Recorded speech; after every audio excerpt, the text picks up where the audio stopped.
when did it actually get placed under conservatorship? Because if it's a quasi government agency, it seems like was it because they're too big to fail? What's the deal on that?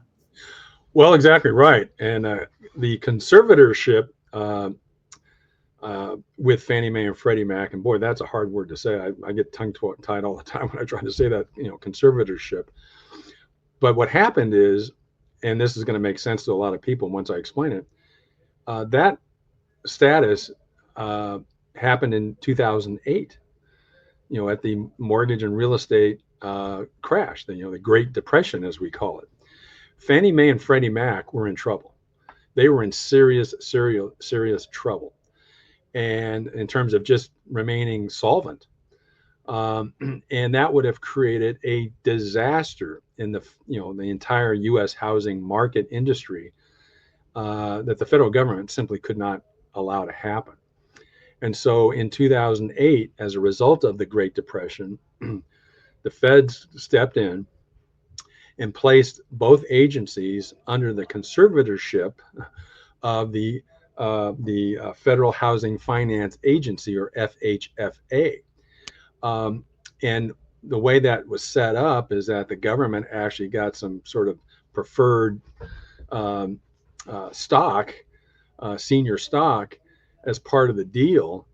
And so as a consequence, and the other thing that did is it created this implicit, not explicit, this implicit guarantee that if there were going to be any more difficulties, financial difficulties with either agency, that the federal government would step in to address that, to cure that financial distress.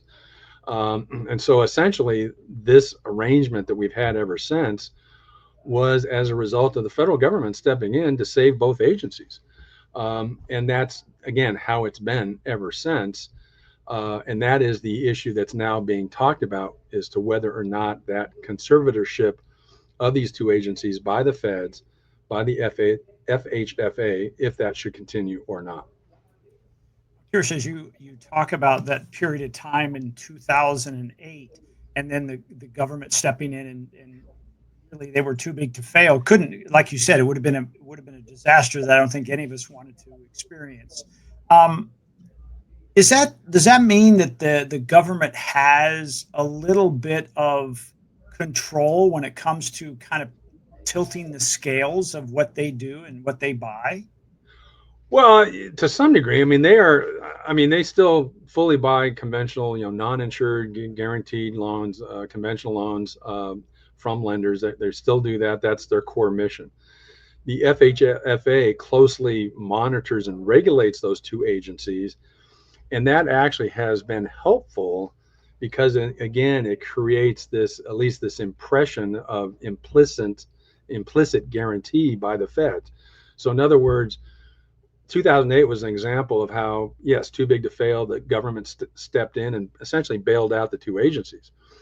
And the status that they've had ever since with this conservatorship is to maintain that oversight of those two agencies. And because of that, that has helped keep mortgage rates. Now, I know everyone thinks rates are too high right now, but without that conservatorship, rates would be even worse, because you wouldn't have this implicit guarantee that the market observes that helps establish the rates where they're at now and keeping them lower than they otherwise would be. So it's turned out to be a pretty beneficial thing. And so again, it kind of creates the issue of why are they talking about now maybe ending it, and that's what we can get into a little bit more.